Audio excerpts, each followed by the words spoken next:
ახალ წლამდე სულ რამდენიმე კვირა რჩება, სწორედ ამ პერიოდში აღწევს პიკს მომხმარებლების აქტიურობა და კომპანიების წინა საახალწლო შეთავაზებები.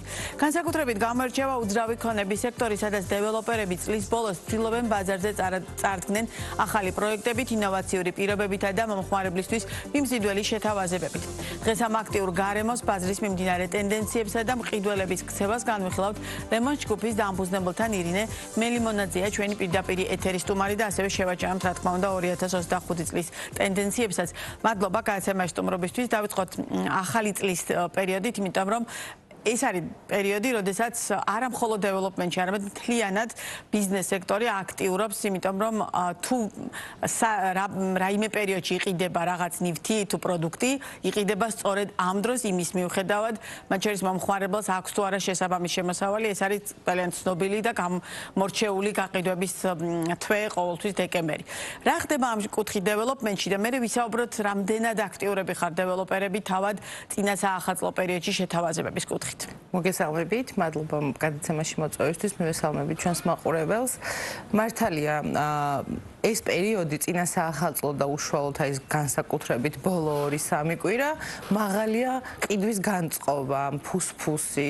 თითქოს ყველა თითოეული ჩვენგანიდან, ჩვენს მომხმარებლები ვართ, მოდი ასე განვიხილოთ, ახალი ეტაპისთვის ვემზადები. ამიტომაც დეველოპერების მხრიდან განსაკუთრებული შეთავაზებებიც პიკს აღწევს ზუსტად 5 დეკემბრიდან 31 დეკემბრის ჩათვლით, თუმცა უნდა ვიცოდეთ, რომ ნებისმიერი რაღაც განსაკუთრებული შეთავაზება დეველოპერსაც გარკვეული ლიმიტით აქვს მშენებელს.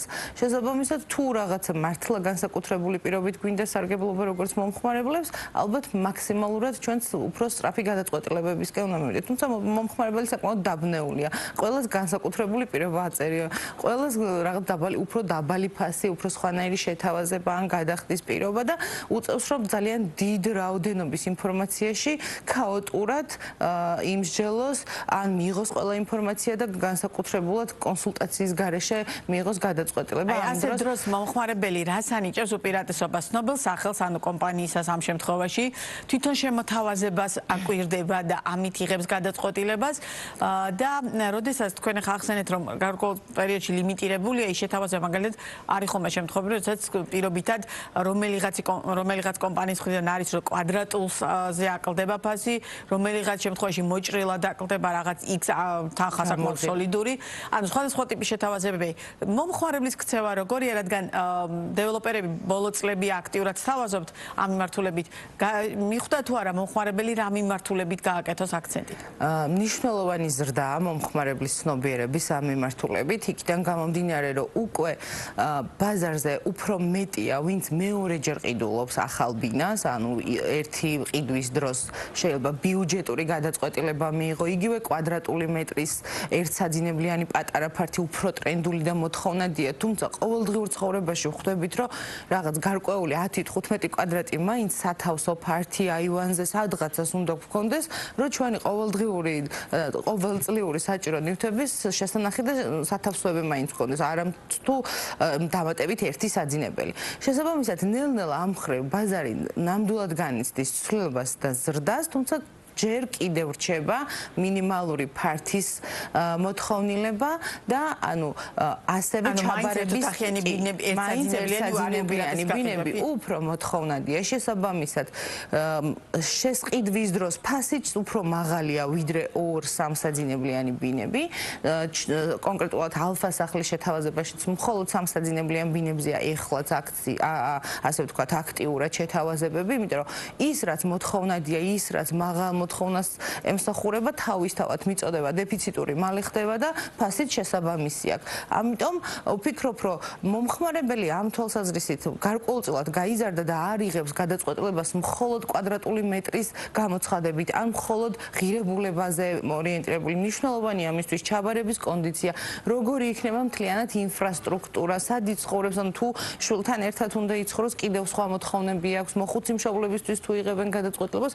ანუ უკვე მაგალითად, აქცევის და გადახდის პირობები რამდენად არის ერთ-ერთი გამსაზღვრელი, მაგალითად, წინასწარ შენატანს ითხოვს თუ არა კომპანია, რაღაც პერიოდის განმავლობაში აქვს თუ არა დაუშვათ შიდა განმავლობა, ეს რამდენად მუშაობს ამ ნაწილზე? მე ვფიქრობ, რომ დღეს სამშენებლო კომპანიების უმრავლესობა გადახდის პირობებზე უფრო მოქნილია და უფრო გამარტივებულ პირობებს თავაზობს, ძირითადად თითქმის ერთი და იგივე პირობები, აი მეტნაკლებად განსხვავებული, ძალიან უმნიშვნელო დეტალებში, იმიტომ რომ როდესაც მიდის მომხმარებელი მშენებლის ოფისში შეხვედრაზე, ინდივიდუალური მომსახურების სტილზე გადაეწყო თითქმის ყველა დიდი დეველოპერული კომპანია. ამიტომ ვფიქრობ, რომ მანდ მაგ კუთხით მომხმარებელს პრობლემა არ უნდა ქონდეს არჩევის დროს, თავარი არის, რომ სანდოობის მომენტი დაიჭიროს თავად და გულწრფელად აუხსნას რა ტიპის ბინა, როგორი ფინანსური მდგომარეობით, აი ამ ნაწილში მე ვურჩევდი მყიდველს, რომ მაქსიმალურად ღია იყოს, რომ თავის სასარგებლოდ მაქსიმალურად კარგი გადაწყვეტილება წაიღოს დეველოპერისგან.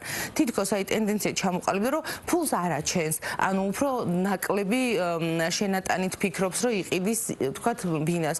თუმცა ასეთ შემთხვევაში მისი ჯამური ღირებულება ბინის შეიძლება იმდენად გაუძვირდეს და მხოლოდ გადახდის პირობაზე იყოს ორიენტირებული. ამიტომ ვფიქრობ, რომ 2-3 ვერსია გადახდის პირობის, ოღონდ გულწრფელად მისი ფინანსური შესაძლებლობიდან თუ გააჟღერებს კონსულტაციის დროს და შეხვედრის დროს, ჩემი აზრით ყველაზე სწორ გადაწყვეტილებას ამის მიხედვით მიიღებს. ამიტომ ეს დამალვის ფაქტორი მომგებიან პოზიციაში მომხმარებელს არ ჩააყენებს. რადგან ახსენეთ ხა სამსაძინებლიან ბინებზე გვაქვს შეთავაზებაა, ხო? თქვენ ალფა სახლის შემთხვევაში საკმაოდ ისეთი კარგი და ხმაურიანი პროექტი იყო ამ სიტყვის პირდაპირ მნიშვნელობით გადახდის პირობების გათვალისწინებით, იმიტომ რომ საკმაოდ გრძელ ვადაზე შეუძლია მომხმარებელს მიიღოს გადაწყვეტილება. ამიტომ მაშინ რას უკავშირდება ამ ტიპის გადაწყვეტილება, რომ ეს პროდუქტი გამოგეტანათ ბაზარზე, თუ დაუშვათ ეს შესაძლოა არ იყოს მაინც და მაინც იდეალური გადაწყვეტილება მომხმარებლის მხრიდან. გეტყვით, ანუ ნახეთ როგორ არის მაგალითად ერთსაძინებლიანი 55-60 კვადრატამდე ფართი, ან 50-დან 60 კვადრატამდე ფართი, ან თუნდაც ასეთივე 70 კვადრატამდე ორსაძინებლიანი ფართი არის ყველაზე მოთხოვნადი პროდუქტი, როგორც ეს ახსენე. თუმცა ჩვენ გადავწყვიტეთ, რომ პროექტში ვქონდეს 90-95 კვადრატული ორსამსაძინებლიანის მოწყობის შესაძლებლობა, იქიდან გამომდინარე, რომ როგორც თავში აღვნიშნე, მეორე ყიდვის დროს ადამიანი აუცილებლად აფიქსირებს იმას, რომ თუ იპოთეკური სესხით უნდა ვიყიდო 70 კვადრატი და ვიცხოვრო ეკონომ ორსაძინებლიან ბინაში, 20 კვადრატი, 22 კვადრატით მეტობა 10 წლიან, 15 წლიან იპოთეკურ სესხზე ყოველთვიურ გადასახადში ეს იმხელა ჯამური მატებას არ მიქმნის, რასაც ის 20 კვადრატი რეალურად 10-15 წელიწადში ცხოვრების დროს კომფორტს მიქმნის. აი ამ შედარებას როცა ვაკეთებთ კონსულტაციების დროს და შეხვედრების დროს, ეს პროდუქტი გაცილებით უფრო ეკონომიური გამოდის, ვიდრე ორსაძინებლიანი ეკონომ ფართი, ანუ სწორად რო ჩამოვაყალიბო 70 კვადრატსა და 95 კვადრატს შორის 75 კვადრატს შორის 20-25 კვადრატია სხვაობა და სწორედ ამით დავიწყეთ ჩვენ საუბარი, რომ პირველად თითქოს ვფიქრობ, რომ ყველაზე ეკონომიური ბიუჯეტური გადაწყვეტილება მივიღო მეშინი ამ ხელავალდებულებებთან შეჭიდება, მაგრამ 2-3 წლის 4 წლის შემდეგ ვხედავ, რომ $100-150 სხვაობა ყოველთვიურად მომცემდა გაცილებით უფრო კომფორტულ ცხოვრებას და აი ეს გადაწყვეტილებები მომრავლდა და ჩვენი შეთავაზებაც დაახლოებით ამ სტილის გადაწყვეტილებებს ეხება. ამასთან ერთად ყოველთვიური შენატანის შემსუბუქება და განსაკუთრებული ჩავარების პირობა, რაც რემონტი მოგეხსენებათ, წარმოუდგენლად შრომატევადი და რთული საქმეა და ვადაში და ნერვებში და ფინანსებში ხარჯიანი. რამდენად ახერხებთ, რომ აი ვადაში ჩაეტიოთ ხოლმე ხშირ ძირითად შემთხვევაში, იმიტომ რომ ვადის თემა წლების განმავლობაში ერთ-ერთი ყველაზე პრობლემური ნაწილი იყო დეველოპერული კომპანიებისთვის. დიახ, გვაქვს რა თქმა უნდა ამ მიმართულებით ჩვენ მნიშვნელოვანი გამოწვევები, იმიტომ რომ მნიშვნელოვანია მომხმარებელმაც იცოდეს, რომ მშენებელი ერთი მხარე არ არის და უამრავი მესამე პირია ჩართული იმისათვის, რომ ვადა შესრულდეს თვითონ როგორც მობინადრეები, ასევე თუმცა აქ ძალიან მნიშვნელოვანია პასუხისმგებელი არის თავად დეველოპერული კომპანია. რა თქმა უნდა და უნდა იყოს სამშობლოში ძალიან დიდი ყურადღება უნდა იყოს მიქცეული ორ საკითხზე და ვიტყვი, ეს არის ჩაბარების ვადა უშუალოდ ბინის ჩაბარების და ჩაბარების ვადა მშენებლობის დასრულების ორი სხვადასხვა ვადაა და თუ პრეტენზია უნდა მქონდეს მე როგორც მომხმარებელს მშენებელთან და დეველოპერთან კონტრაქტში კარგად უნდა ავსახო რომელ ვადაზე მექნება პრეტენზია. იმიტომ ერთია რომ მე ბინა ჩავიბაროთ ჯერჯერობით რეგულაციებით სარემონტო კონდიციაში და რასაც დამპირდა დეველოპერი თეთრ კარკას მწვანე კარკას კარკას თუ როგორ კარკასაც ის მივიღო, მაგრამ შესაძლოა ამავდროულად პარალელურად სამშენებლო სამუშაოები მიმდინარეობდეს მოპირკეთების, ეზოს სამუშაოების და ეს ამისგან უნდა გავმიჯნოთ, ან კარგად უნდა გავარკვიოთ თავიდანვე კონტრაქტის დადების დროს რა არის ჩაბარების ვადა და რა იგულისხმება. კი ბატონო, მთავარი გამოწვევა ამ ნაწილში, განსაკუთრებით წინა საახალწლო პერიოდებში რა არის და ასეთ შემთხვევაში მაგალითად რა ტიპის გამოწვევებს და პრობლემებს აწყდებით დეველოპერები და რას აწყდება მომხმარებელი? ყველაზე მნიშვნელოვანი გამოწვევა დღეს, რაც ჩვენ ალფა-სახლის შემთხვევაში გვიდგას, არის მაღალი მომართვიანობა. სამწუხაროდ იმის დრო, რომ აი როგორც სხვა პერიოდებში, რომ ყველა დეტალი განსაკუთრებულად და ფუნდამენტალურად აუხსნა არ რჩება ფაქტიურად, მომართვიანობა 10 ჯერ არის გაზრდილი წინა თვეებთან შედარებით.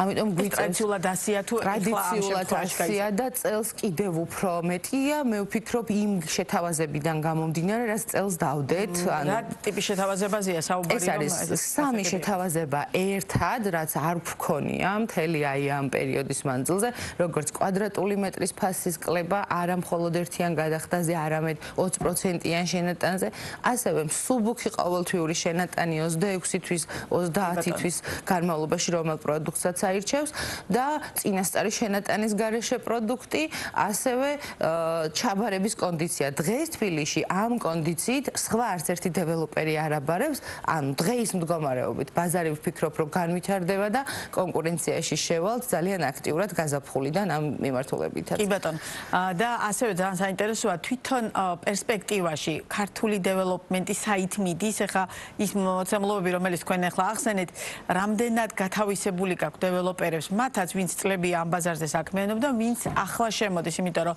თითქოს ძალიან ბევრი ახალი კომპანია გაჩნდა და ერთხელ ხუმრობდი კიდეც, რომ მათი სახელების დამახსოვრებას და აღქმასაც ვერ ვასწრებთ. მათ შორის ის ადამიანები, ვინც ამ მიმართულებებს წლების განმავლობაში ვაშუქებთ. ამიტომ საინტერესოა, რამდენად სწორი მიმართულებით ვითარდება ეს ბაზარი, იმიტომ რომ თითქოს იმდენად ბევრი მშენებლობაა, რომ ასეთ დროს ძალიან დიდია რისკი, მათ შორის არასწორი განაშენიანება, არასწორი განვითარება, არასწორად წასვლა ამ პროცესების და რა თქმა უნდა ის რისკი, რომელსაც ყველა ერთად უფრთხით 2008 წლის ის კრიზისი, რომლის წინაშე ძალიან ბევრი დავდექით. ძალიან აქტიურად წამოვიდა ტენდენცია მომხმარებლის მხრიდან დიდი განაშენიანების პროექტების, ანუ უფრო კომპლექსების, ვიდრე კორპუსში ყიდვა, ანუ ეს უკვე გამოწვევა, მე მგონია, რომ 2019-20 წლის პანდემიის პერიოდებიდან კვეთრად დაინახა საზოგადოებამ, რომ კორპუსში ცხოვრება არ არის მხოლოდ და მხოლოდ კვადრატულს არ ვყიდულობთ, როცა უძრავ ქონებას ვყიდულობთ, ჩვენ უნდა ვიცოდეთ, გვაქვს თუ არა სკვერი, მოსასვენებელი სივრცე, ჟანგბადისთვის შესაბამისი რაოდენობა, რეკრეაციული ნაწილი და ეს ძალიან ტენდენციური გახდა. იმდენად ბევრია მშენებლობა, მაგალითად ისი არის ხოლმე ხშირ შემთხვევაში ესა თუ ამა თუ იმ კომპანიის მშენებლობა, რომ იქ რეკრეაციული სივრცის ადგილიც არ რჩება. ჩვენ პროექტში 60,000 კვადრატი არის განაშენიანება რეკრეაციული სივრცე. ეს მარტივად რო წარმოვადგენინოთ მომხმარებელს, დაახლოებით აი გამოფენის პარკი, კიკვიძის ბაღის ხელა, გამწვანება კორპუსებს შორის, ერთი კორპუსიდან მეორე კორპუსამდე არის ესეთი არჩევანი 250-200 მეტრია დაშორება. დიდი დიღმის პროექტი. ეს სამშენებლო არეალი 180,000 160,000 კვადრატს მოიცავს.